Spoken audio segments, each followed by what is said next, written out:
Hello दोस्तों, स्वागत है आप सबका एंटोनिम सीरीज के एकदम नए नवेले पार्ट में। हम बात कर रहे हैं एंटोनिम्स की। उसी सीरीज में ये है अगला पार्ट। तो चलिए बिना देरी किए शुरू करते हैं। First word is innocuous. Innocuous means होता है सुरक्षित, सेफ, यानी कि जिसे इस्तेमाल करने में कोई हानि नहीं है। अगर बात जैसे कोई खाने पीने की वस्तु कहें तो उसको खाने में कोई भी हानि नहीं है, कोई नुकसान नहीं है। जिस काम को करने में कोई हानि या कोई नुकसान ना हो वो कहलाता है इनोक्यूअस, क्योंकि वो पूरी तरह सुरक्षित होता है, सेफ होता है। तो चलिए ऑप्शंस की तरफ नजर डालते हैं। First option is strong. Strong means तो मजबूत होता है, आप सभी लोग जानते हैं। मजबूत का सुरक्षित या सेफ से कोई लेना देना नहीं है। हाँ, अगर आपने सर के ऊपर कुछ सामान छत बनाई हुई है, उसका मजबूत होना जरूरी है, और तब भी सुरक्षित है। तो उन अर्थों में देखें तो सिनोनिम है, समान अर्थ वाला शब्द है, लेकिन है नहीं, बस एक अर्थ लगा रहे हैं तो इसलिए आप कह सकते हैं। ओके, लेकिन हमें ढूंढना है एंटोनिम यानी कि अपोजिट वर्ड। उसके लिए नेक्स्ट ऑप्शन देखना होगा। Next option is pernicious. Pernicious means होता है हानिकारक, जैसा कि आप देख रहे हैं लिखा हुआ भी है, परनीशियस मीन्स हानिकारक। ओके, तो अब हानिकारक और यहां पर है सेफ, यानी कि जिससे कोई हानि ना हो, तो बिल्कुल अपोजिट वर्ड है। तो हो सकता है कि यही हमारा सही आंसर हो, लेकिन आप जानते हैं कि हमें दूसरे ऑप्शंस की तरफ भी नजर डालना होगा। So next option is hygienic. Hygienic means होता है स्वच्छ। अब स्वच्छ किसी खाने पीने की वस्तु को भी हम हाइजीनिक कहते हैं। तो जो हाइजीनिक है वो सुरक्षित है, ये कहा जाता है, लेकिन वही सुरक्षित है ऐसा कहना ये हम नहीं कह सकते। और अगर है भी तो हम कह सकते हैं कि वो सिनोनिम हो सकता है, एंटोनिम तो बिल्कुल भी नहीं है। नेक्स्ट ऑप्शन की तरफ नजर डालते हैं। Next option is fine. Fine means भी अच्छा होता है, अगर इसे भी खाने पीने की वस्तु से जोड़ा जाए तो इट्स फाइन टू ईट, ये खाने के लिए ठीक है, अच्छा है, तो उसे भी सुरक्षित कह सकते हैं। In that term also this is synonym. ये उन अर्थों में भी सिनोनिम होगा, समान अर्थ वाला शब्द होगा, विपरीत अर्थ वाला शब्द नहीं होगा। और हमें ढूंढना है विपरीत अर्थ वाला शब्द यानी कि antonym. So antonym is obviously pernicious, हानिकारक, क्योंकि वह सेफ है, सुरक्षित है, अहानिकारक है, और ये है हानिकारक। सो the right option is pernicious. मुझे उम्मीद है कि आप लोगों ने पहले ही समझ लिया होगा, परनीशियस ही सही ऑप्शन है, सही आंसर है, इनोक्यूअस का सही एंटोनिम है। ओके, नेक्स्ट क्वेश्चन देखते हैं। Next is overt. Overt means होता है जो बिल्कुल स्पष्ट हो, खुला हो, जो बिल्कुल भी छिपा हुआ ना हो, सामने हो बिल्कुल। ओके, ओवर्ट कहलाएगा। अगर बात किसी मुद्दे की जाए, तो मुद्दा या कोई कुछ बात कहता है, ओके, तो वो बात बिल्कुल स्पष्ट हो, ओवर्ट हो, छुपा हुआ, उसमें कोई भी छुपी हुई बात ना हो। तो आप ऑप्शंस की तरफ नजर डालते हैं। First option is inexplicable. Inexplicable होता है जिसको एक्सप्लेन ना किया जा सके, जिसको समझाया ना जा सके, अकथनीय, जिसको बताया ना जा सके, जिसके बारे में हम सही से समझा नहीं सकते किसी को, दैट इज कॉल्ड अकथनीय। अब इसका छिपे होने से, जो छिपा हुआ ना हो, खुला हो, उससे कोई लेना देना नहीं है, एंटोनिम नहीं है, सिनोनिम नहीं है। अब हम देखेंगे next option. Next option is ambiguous. Ambiguous means होता है अस्पष्ट। अस्पष्ट यानी कि जो स्पष्ट ना हो, छुपा हुआ हो। तो आप कह सकते हो कि वो कोई चीज अगर अस्पष्ट है और यहां पर जो छिपा हुआ ना हो, स्पष्ट है, तो आप उन अर्थों में कह सकते हैं कि ये एंटोनिम हो सकता है। लेकिन आप जानते हैं कि हमें चारों ऑप्शंस पे नजर डालनी चाहिए। तो चलिए नेक्स्ट ऑप्शन देखते हैं। Next option is concealed. Concealed means होता है छुपा हुआ, छिपा हुआ। यहां पर देखिए जो छिपा ना हो, और कंसील्ड मीन्स होता है छिपा हुआ, यानी कि ये भी सही एंटोनिम है। यहां पर है अस्पष्ट और यहां पर है छिपा हुआ। ये देखिए ये भी एंटोनिम है, बिल्कुल है, क्योंकि ये अस्पष्ट है, लेकिन ये और ज्यादा एप्रोप्रिएट है, और ज्यादा क्लोजर मीनिंग रखता है इसके एंटोनिम के सेंस में। अगर देखें अपोजिट वर्ड के सेंस में देखें तो ठीक है। तो ओवर्ट मीन्स जो छिपा हुआ ना हो, और कंसील्ड मीन्स छिपा हुआ, जो छिपा हुआ हो। तो राइट ऑप्शन ये बिल्कुल हो सकता है, इससे ज्यादा है। ओके, इस एम्बिगुअस वर्ड से ज्यादा एप्रोप्रिएट आंसर कंसील्ड हो सकता है। लेकिन क्या इससे भी ज्यादा एप्रोप्रिएट कोई ऑप्शन है क्या? उसके लिए हमें लास्ट ऑप्शन देखना होगा। Last option is manifest. Manifest means होता है प्रकट, सामने, स्पष्ट। तो ये तो इसका सिनोनिम होगा, क्योंकि सामने प्रकट जो हो, स्पष्ट हो, तो वो सिनोनिम हो सकता है, एंटोनिम नहीं हो सकता। यानी कि दो एंटोनिम आए इसमें हमें, इस क्वेश्चन में एंटोनिम 2 आए हैं और उसमें से एप्रोप्रिएट जो है वो होना चाहिए कंसील्ड, क्योंकि एम्बिगुअस भी हो सकता है लेकिन वो अस्पष्ट है उसका मीनिंग, और यहां पर है छिपा हुआ, जो बिल्कुल ही छिपा हुआ। अस्पष्ट का क्या मतलब होता है? अस्पष्ट का मतलब होता है जो आपके सामने तो है लेकिन स्पष्ट नहीं है, ठीक है। और छिपा हुआ क्या होता है? छिपा हुआ तो बिल्कुल ही मतलब सामने ही नहीं है, और ओवर्ट का मतलब तो जो छिपा ना हो, बिल्कुल सामने हो। तो इसका मतलब है कि कंसील्ड ही सही ऑप्शन है, सही एंटोनिम है। ओके, तो चलिए नेक्स्ट क्वेश्चन देखते हैं। Next is visionary. Visionary means होता है काल्पनिक। ये आमतौर पर ऐसे व्यक्ति को कहते हैं जो भविष्य की कल्पना करता है कि भाई 5 साल बाद मैं ऐसा काम कर रहा हूंगा, वो व्यक्ति वहां पर होगा। अगर कोई प्रोजेक्ट की पे काम चल रहा होता है, किसी प्लानिंग पे काम चल रहा होता है, तो ये सोचा जाता है कि 5 साल बाद ये प्लानिंग कहां तक पहुंच चुकी होगी, ये प्लानिंग क्या काम कर रही होगी। जैसे अगर मैं कहूं कि my vision after 5 years is teaching in Mumbai, कि 5 साल बाद जो है, जो मेरा विजन है, जो मेरी कल्पना है, वो ये है कि मैं मुंबई में कहीं पढ़ा रहा हूंगा। ओके, तो ये कल्पना है। तो काल्पनिक, विजनरी मीन्स काल्पनिक। ओके, यानी या ऐसे व्यक्ति को भी कह सकते हैं जो कल्पना करता हो आने वाले समय की, और उसके लिए वो प्लान भी बनाता है।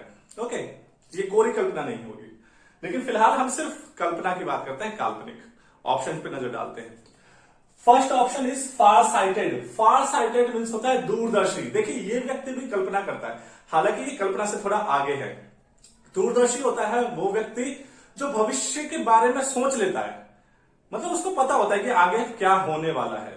एक होता है कि आपने कल्पना की, सिर्फ वो हो ना हो उसके बारे में पता नहीं। लेकिन फार साइटेड वो व्यक्ति कहलाएगा जो दूरदर्शी होता है, उसे पता है कि आने वाले समय में ये चीज हो जाएगी, और लगभग हो जाती है हमेशा। ओके, तो फार साइटेड उस व्यक्ति को कहेंगे जो दूरदर्शी होता है, जो भविष्य के बारे में सोच लेता है। ओके, तो ये देखिए बिल्कुल हो सकता है सही हमारा, क्योंकि ये है कल्पना और यह है दूरदर्शी, ठीक है। लेकिन क्या इससे भी एप्रोप्रिएट आंसर है क्या हमारा? उसके लिए नेक्स्ट ऑप्शन देखना होगा।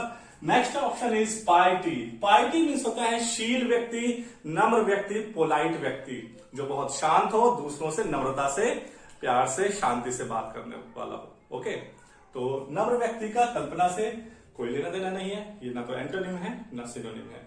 नेक्स्ट ऑप्शन देखते हैं। Next option is regular. Regular means होता है नियमित, नियमित रूप से कुछ होते रहना। ओके, जैसे रोज सोना, रोज उठना, सुबह उठना, ठीक है, रोज नहाना धोना, ये हमारी रेगुलर एक्टिविटी है, नियमित दिनचर्या है हमारी, ठीक है। तो रेगुलर मीन्स होता है नियमित, इसका भी कल्पना से कोई लेना देना नहीं है, no synonym, no antonym. Okay, next option देखते हैं।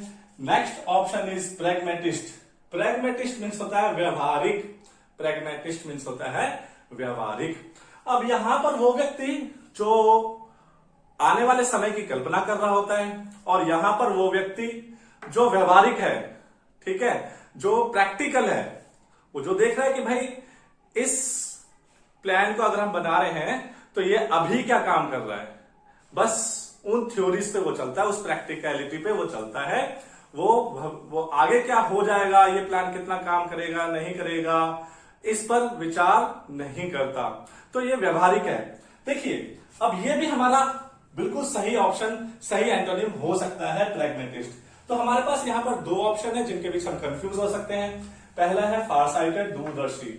ओके, लेकिन आप देखिए दूरदर्शी और कल्पना करने वाले के बीच में देखिए, क्या ये आपको ऐसा नहीं लग रहा कि लगभग सेम वर्ड है? ये एंटोनिम कैसे हो सकता है? भाई ये भी आगे आने वाले समय की कल्पना कर रहा है, और ये भी आने वाले समय को जान जा रहा है, ठीक है। ये बात बस इतनी सी है कि भाई ये कल्पना कर रहा है और ये जान जा रहा है, लेकिन व्यवहारिक तो ये भी नहीं है, क्योंकि इसने भी तो कहीं ना कहीं सोचा ही है, इसके सामने अभी भी नहीं है। जब वो समय आएगा तब पता चलेगा कि भाई ये दूरदर्शी था कि विजनरी था।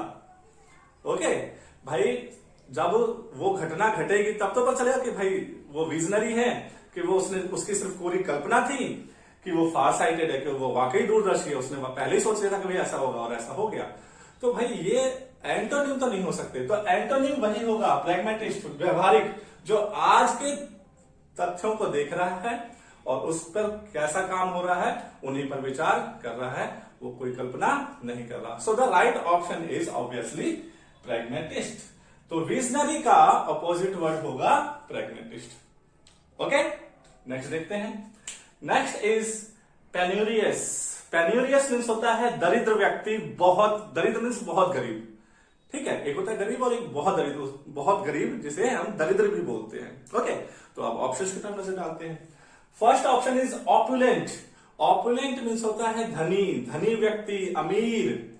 ओके, तो यहां पर है बहुत गरीब, यहां पे ऑपुलेंट मीन्स धनी व्यक्ति, और ऑपुलेंट मीन्स कोई आम धनी व्यक्ति नहीं, जो बहुत धनी होता है। ठीक है, उस व्यक्ति को, उस धनी व्यक्ति को हम ऑपुलेंट बोलते हैं। तो ये एग्जैक्ट एंटोनिम है, बिल्कुल है, लेकिन बाकी ऑप्शंस को देखे बिना आप नहीं कह सकते कि ये बिल्कुल एप्रोप्रिएट है। एंटोनिम है, एप्रोप्रिएट पता लगाने के लिए नेक्स्ट ऑप्शन पे नजर डालते हैं। Next option is destitute. Destitute means होता है निराश्रित। निराश्रित वो व्यक्ति जिसका कोई आसरा ना हो, वो भी गरीब कहलाएगा। जिसका कोई आसरा नहीं है, गरीब है, दूसरों पर आश्रित है और कोई व्यक्ति नहीं है जो उसको आसरा दे। निराश्रित तो उसे कहेंगे ना, एक होता है आश्रित जो दूसरों पर आश्रित हो, लेकिन निराश्रित जिसका कोई आसरा ही ना हो, यानी कि वो भी गरीब। ठीक, तो अब गरीब और फिर यहां भी गरीब, तो ये सिनोनिम हो गया। डेस्टिट्यूट जो है वो पेन्यूरियस का सिनोनिम है, पर एंटोनिम नहीं है, अपोजिट वर्ड नहीं है, और हमें तलाश है अपोजिट वर्ड की। तो चलिए नेक्स्ट ऑप्शन देखते हैं। Next option is impoverished. Impoverished, impoverished means भी गरीब ही होता है, जो गरीब बना दिया गया हो या गरीब हो। ओके, तो ये भी सिनोनिम है, समानार्थी शब्द है, एंटोनिम नहीं है, विपरीत अर्थ वाला शब्द नहीं है। नेक्स्ट ऑप्शन देखते हैं। Next option is impecunious. Impecunious इसका मतलब भी गरीब होता है, यानी कि यहां पर देखिए, आप इस तरह की वीडियो से आप सिर्फ एंटोनिम नहीं सीख रहे बल्कि सिनोनिम्स भी सीख रहे हैं। आप देखिए कि एक वर्ड पेन्यूरियस का आपको 3 सिनोनिम्स मिल गए। पेन्यूरियस का सिनोनिम इम्पॉवरिश्ड भी है, उसका सिनोनिम डेस्टिट्यूट भी है, और उसका सिनोनिम इम्पैक्यूनियस भी है, क्योंकि इन सभी का मतलब गरीब है। इन चारों का 4 सिनोनिम्स मिल गए। तो अब सभी सिनोनिम्स हैं, तो सिर्फ एक ऑप्शन बचता है ऑपुलेंट, जिसका मतलब होता है धनी। तो right option is obviously opulent. आप ऑपुलेंट को टिक करेंगे। ठीक, चलिए आज के लास्ट वर्ड को देखते हैं। लास्ट वर्ड है एपेरिशन। ध्यान से आपको पढ़ना है, कई बार कंफ्यूज हो जाते हैं कई लोग बस APP देखा, उसके बाद देख रहे हैं आर भी आ रहा है, टी भी आ रहा है। एप्रिसिएशन, एप्रिसिएशन मीन्स क्या भाई? एप्रिसिएशन मीन्स होता है किसी की तारीफ करना, लेकिन ये एप्रिसिएशन नहीं है। ध्यान से देखिए आप लोग, स्पेलिंग पे भी ध्यान देना होता है। Spelling is APPARITION, एपेरिशन। एपेरिशन मीन्स होता है भ्रम, प्रेत आत्मा को, ठीक है, फैंटम, घोस्ट, ये सभी जो है वो एपेरिशन कहलाते हैं, क्योंकि ये भ्रम होता है, ये सामने नहीं आते कभी, इसलिए भ्रम है कि नहीं है, एक प्रकार का भ्रम। तो अब देखते हैं ऑप्शंस में क्या दिया हुआ है। First option is perceptible. Perceptible means होता है प्रत्यक्ष, प्रत्यक्ष जो बिल्कुल ठीक सामने हो। ठीक है, प्रत्यक्ष क्या, बिल्कुल ठीक सामने, आप उसे देख करके जो है बता सकते हैं कि वो है कि नहीं है। जबकि भ्रम या प्रेत हो जाने को आप कह नहीं सकते कि है कि नहीं, क्योंकि वो प्रत्यक्ष नहीं है। तो आप देख सकते हैं कि ये हमारा एंटोनिम सही आंसर हो सकता है, लेकिन है कि नहीं है ये देखने के लिए आपको बाकी ऑप्शंस पे नजर डालनी होगी। नेक्स्ट ऑप्शन पे नजर डालते हैं। Next option is illusion. Illusion means होता है भ्रम। अब देखिए, ये भी भ्रम है और ये भी भ्रम है, एपेरिशन भी भ्रम है और इल्यूजन भी भ्रम है। तो ये दोनों सिनोनिम है, समान अर्थ वाले शब्द हैं, एक अर्थ वाले शब्द हैं, लेकिन विपरीत अर्थ वाले शब्द नहीं है, एंटोनिम नहीं है। तो नेक्स्ट ऑप्शन देखते हैं। Next option is undetectable. Undetectable वो होता है जिसे खोजा नहीं जा सकता, जिसका पता नहीं लगाया जा सकता। ठीक है, डिटेक्ट मतलब क्या होता है कि आप किसी के बारे में पता लगा रहे हैं, खोज कर रहे हैं किसी चीज की, किसी बात की, किसी गुप्त रहस्य की, किसी व्यक्ति की डिटेक्ट कर रहे हैं। ओके, पता लगा रहे हैं, खोज कर रहे हैं। लेकिन अनडिटेक्टेबल, अन लगा दिया तो वो अपोजिट हो गया, ऐसा व्यक्ति या ऐसी कोई बात, ऐसी कोई वस्तु जिसे खोजा नहीं जा सकता, जिसका पता नहीं लगाया जा सकता। तो देखिए, इसका इस भ्रम या प्रेत से कोई लेना देना नहीं है। हालांकि कह सकते हैं कि भाई जिसे खोजा नहीं जा सकता, भूत या प्रेत, उसे भी खोजा नहीं जा सकता। ठीक है, कोई कह सकता है कि उसने देखा है, अरे महसूस किया है कह सकते हैं आप लोग, लेकिन देखा हो ऐसा नहीं कह सकते। तो आप उन अर्थों में इसको सिनोनिम कह सकते हैं, but this is not antonym. तो लास्ट ऑप्शन की तरफ नजर डालते हैं। Last option is realness. Realness, realness means होता है वास्तविकता। रियलनेस मीन्स वास्तविकता। तो वास्तविकता क्या है? जो बिल्कुल ठीक सामने है। ठीक है, अब देखिए यहां पर दो चीजें हैं। एक वास्तविकता, आप किसी बात को सुन करके और समझ करके सोचते हैं कि भाई ये वास्तविकता है कि नहीं है। ठीक है, तो अगर किसी ने कही है और आपको उसके बारे में पता है तो आप कह सकते हैं कि वास्तविकता है। लेकिन जो प्रत्यक्ष है, जो ठीक सामने है, उसके लिए तो किसी के कहने की जरूरत नहीं है, आप देख करके कह देंगे कि ये चीज है कि नहीं है। ठीक है, जैसे मान लीजिए कि कोई आपसे कहता कि मोहन उस कमरे में है, तो वो आपके ठीक सामने नहीं है, लेकिन आप जानते हैं कि उसी घर में रहता है, उसी कमरे में वो रहता है, तो आप कह सकते हैं कि ये वास्तविकता है। हो सकता है उसी कमरे में हो वास्तविकता, ठीक है, आसपास। लेकिन अगर कोई कहे कि सूरज पूरब में निकलता है, तो ये तो प्रत्यक्ष है, रोज सुबह उगता है, आप देख लेंगे, आपको पता लग जाएगा कि भाई आप कोई किसी से ना पूछने की जरूरत है, ना कोई आगे बताएगा, तब आपको पता चलेगा, आपको खुद मालूम है, क्योंकि वो प्रत्यक्ष है। तो इसका मतलब ये है कि जो भ्रम है, प्रेत है, वो क्योंकि प्रत्यक्ष नहीं है, तो इसलिए ही भ्रम रहता है कि है कि नहीं है। लेकिन जो प्रत्यक्ष है, आपको पता है कि है कि नहीं है, बिल्कुल आपको पता है कि भाई सामने ही है। तो कह सकते हैं कि बिल्कुल सही, परसेप्टिबल, प्रत्यक्ष, यही हमारा राइट ऑप्शन है। रियलनेस देख करके कई लोग कंफ्यूज हो सकते हैं कि वास्तविकता है और वो भ्रम है, बात बिल्कुल सही है। लेकिन वास्तविकता में भी कई बार कानों से सुनी बात कई बार गलत हो सकती है, लेकिन जो प्रत्यक्ष है, आंखों के सामने है, आपको पता है कि वो चीज है ही क्या। तो चलिए, आप समझ गए होंगे कि ए ही राइट ऑप्शन है, राइट एंटोनिम है। तो इस तरीके से हमने देखे आज के 5 नए वर्ड्स। उम्मीद करता हूं आपको बिल्कुल पसंद आए होंगे, आप बिल्कुल समझे होंगे, सीखे होंगे, और सही प्रोनाउंसिएशन को भी आपने सुना होगा और सीखा होगा। तो चलिए, इसी के साथ आज के वीडियो को समाप्त करते हैं, फिनिश करते हैं। मिलते हैं नेक्स्ट वीडियो में, लेकिन उससे पहले ध्यान रखें, don't forget to like and share. और अगर आप इस वीडियो को पहली बार देख रहे हैं या इस चैनल पर नए हैं, तो चैनल को सब्सक्राइब कर लीजिए, ताकि आपको हम नोटिफिकेशन भेजते रहें। उसके लिए आपको बेल आइकन को भी टच करना होगा। ओके, तो मिलते हैं नेक्स्ट वीडियो में। आज के लिए इतना ही। Thank you so much.